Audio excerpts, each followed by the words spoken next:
Good evening and welcome to Doordarshan Kendra Kohima. I'm Ila Susan with the news. First, the headlines. Nagaland Minister Temjin Imnalong underscores importance of unity among indigenous communities.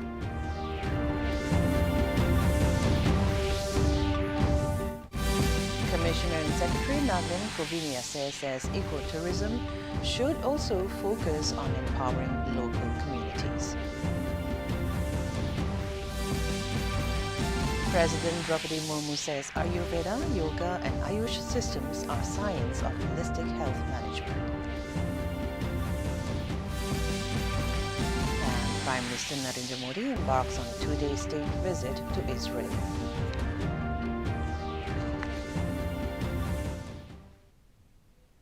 And now the news in detail.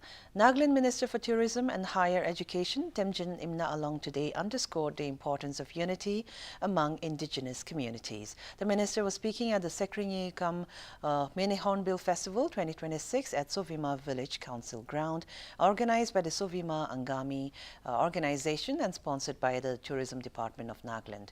Extending greetings to the Angami community, he said indigenous tribes must safeguard their heritage, traditions and way of life while remaining rooted in Christian faith. The minister emphasized that faith and culture are not enemies, adding that we can preserve what is right in our tradition while standing firm in our belief. On the issue of illegal immigration, the minister described it as one of the major long-term challenges facing Nagaland. He clarified that the matter should not be viewed through a religious lens, but rather as a question of legality and the protection of indigenous rights. Referring to the ILP system, Mr. Along said it was designed to regulate entry and safeguard indigenous interests, not to harass genuine Indian citizens.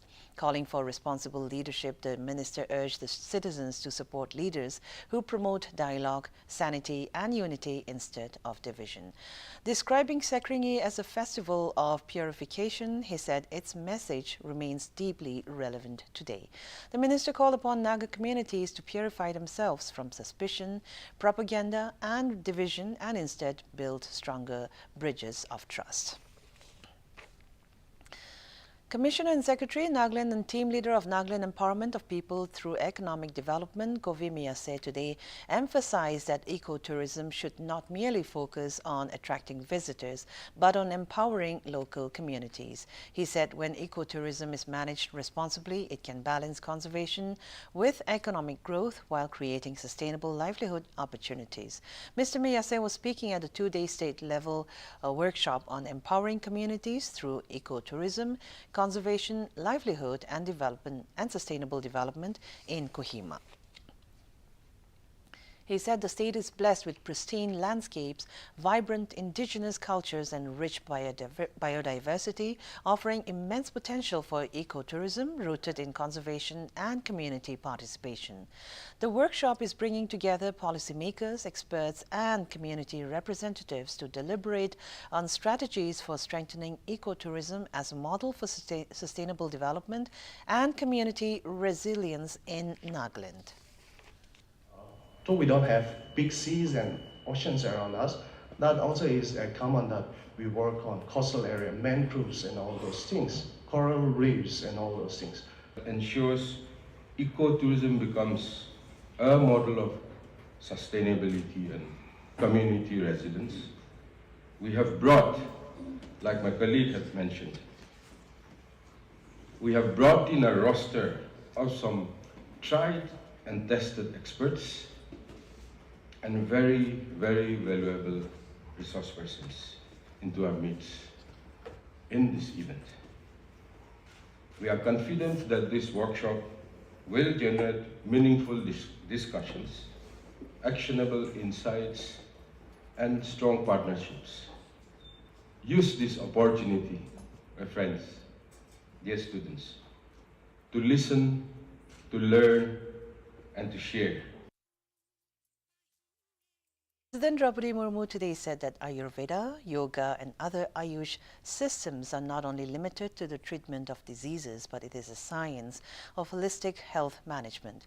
She said Ayurveda provides scientific guidelines for diet, daily routine, seasonal routine and disease prevention. The President was addressing a gathering after inaugurating a 4-day National Arogya Fair at Chigaon in Buldhana district, organized by the Ministry of Ayush in collaboration with the All India Ayurvedic Congress. Stressing on the importance of wellness, the President said it is universally accepted. She said people worldwide are adopting yoga for a stress-free and healthy lifestyle, and Ayurvedic treatments and medicines are benefiting people worldwide. The President also said that Ayush departments have been established in all new AIIMS institutes. Several steps have also been taken to promote ease of doing business in the Ayush sector, thereby encouraging MSMEs and startups in the production and export of medicines. Moving on, Prime Minister Narendra Modi embarked on a 2-day visit to Israel this morning. This is his second visit to Israel. During the visit, Prime Minister Modi and his Israeli counterpart, Benjamin Netanyahu, will review the significant progress made in India-Israel strategic partnership. They will further discuss opportunities in various areas of cooperation, including science and technology, innovation, defense and security, agriculture, water management, trade and economy, and people-to-people exchanges.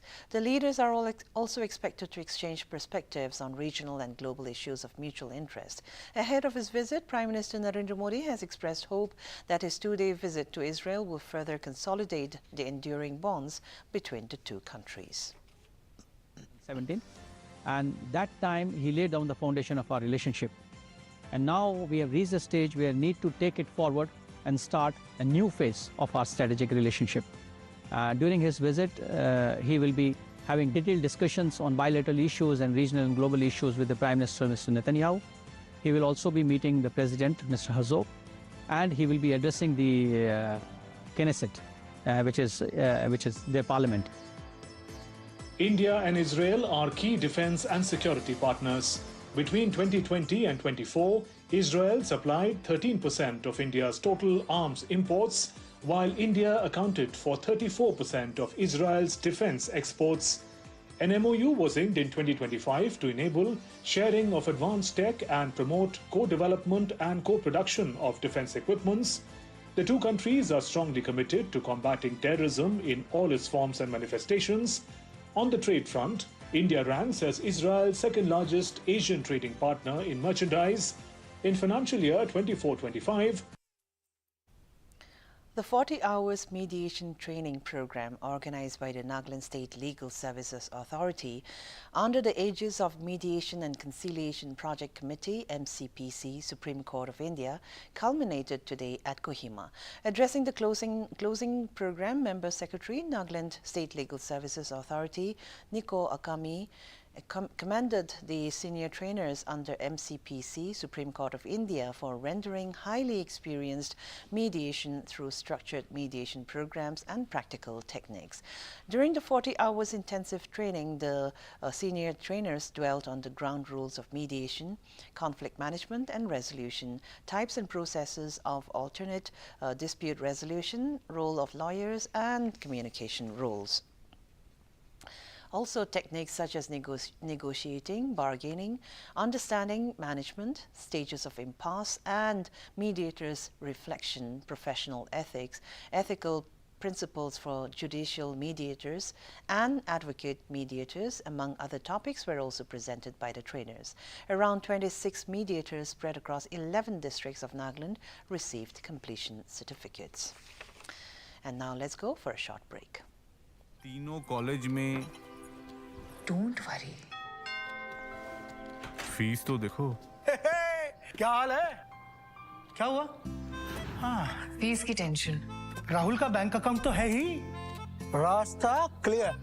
Bank से जरूरत भर के हिसाब से student education loan easily मिलेगा और उसमें भी 4 लाख रुपए तक। No collateral. वो कहाँ है? मिठाई। आरबीआई कहता है करों से ही शुरुआत, बनो financially smart. And welcome back. Minority Affairs Minister Kiren Rijiju said that Delhi police has arrested the accused who allegedly insulted 3 women of Arunachal Pradesh in New Delhi. Talking to the media this morning, Mr. Rijiju said that stringent action will be taken as per the law. He added that the government has ensured that if anyone misbehaves with the people of the Northeast, strong action will be taken against them. Meanwhile, Chief Minister of Nagaland, Nipurio, has also strongly condemned the racial and physical attacks on women from the Northeast, including the incident of the woman from Nagaland. In a social media post, he said such acts are reprehensible and have no place in society. Mr. Rio added that India's unity in diversity must be upheld through tolerance, compassion, and respect for dignity. The Supreme Court today took suo motu cognizance of references to corruption in the judiciary in a Class 8 NCERT textbook and termed the issue a matter of grave concern. A bench comprising Chief Justice Suryakant and Justices Joy Mallya, Bakshi and Vipul M. Pancholi took note of the matter. Senior advocate Kapil Sibal mentioned before the court that children of Class 8 are being taught about corruption in the judiciary, calling it deeply concerning. Justice Bakshi observed that the content appeared to run against the basic structure of the Constitution. The Chief Justice said that both the bar and the bench are perturbed. He added that High Court judges are also disturbed over the issue. The bench made it clear that it will not allow anyone to defame the institution. According to the new social science NCERT textbook for Class 8, corruption, massive backlog of cases and shortage of judges are among the challenges faced by the judicial system. Union Agriculture and Farmers Welfare Minister Shivraj Singh Chauhan today inaugurated the Pusa Krishi Vigyan Mela in New Delhi. Speaking on the occasion, Mr. Chauhan said that the central government is strengthening fertilizer access, curbing fake pesticide sales and will soon introduce Farmers ID to streamline loans to the farmers. He underlined that nearly 1,92,000 crore rupees have been disbursed to farmers under the Pradhan Mantri Fasal Bima Yojana. Seeking coordinated efforts between the centre and states, Mr. Chauhan said that Mela should become a Mahakumbh of agriculture, enabling a large number of farmers to showcase their products along with agriculture-orientated innovation. The 2-day event will continue till Friday. On to the sports news. In the ICC Men's T20 Cricket World Cup, New Zealand will take on Sri Lanka in a Group 2 Super 8 match at the R. Premadasa Stadium in Colombo today. The match will start at 7 p.m.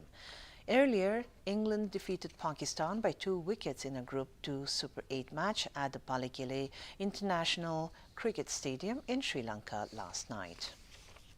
Shock New Zealand's aggressive batters and controlling the middle overs that could prove decisive. On the other hand, New Zealand posed the most explosive opening partnership of the tournament. Tim Seifert and Finn Allen have combined brute force with fearless intent to destroy opposition plans before spinners could hold sway. A win would strengthen their hopes to qualify for the last 4 after their opening Super 8 fixture against Pakistan was washed out. And now for the weather report. Kohima today recorded a maximum temperature of 21 degrees Celsius and a minimum temperature of 10 degrees Celsius, while Dimapur had a maximum temperature of 30 degrees Celsius and a minimum temperature of 15 degrees Celsius. Wokha experienced a maximum temperature of 23 degrees Celsius and a minimum temperature of 14 degrees Celsius. Mokokchung had a maximum temperature of 24 degrees Celsius and a minimum temperature of 11 degrees Celsius. Mon had a maximum temperature of 27 degrees Celsius and a minimum temperature of 14 degrees Celsius. Towards the east, Twinsang had a maximum temperature of 16 degrees Celsius and a minimum temperature of 7 degrees Celsius. Zinebuto had a maximum temperature of 21 degrees Celsius and a minimum temperature of 9 degrees Celsius. Pek had a maximum temperature of 19 degrees Celsius and a minimum temperature of 7 degrees Celsius. That's all for the weather report. To end the news, here's the recap of our top stories. Nagaland Minister Temjin Imna underscores the importance of unity among indigenous communities.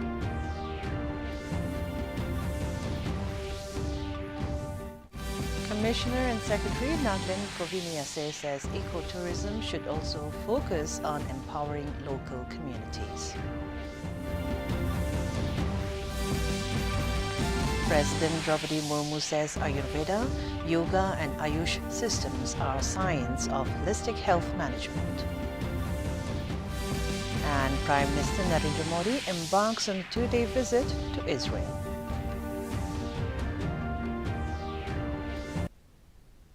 And with this, we have come to the end of this news bulletin. Have a good evening.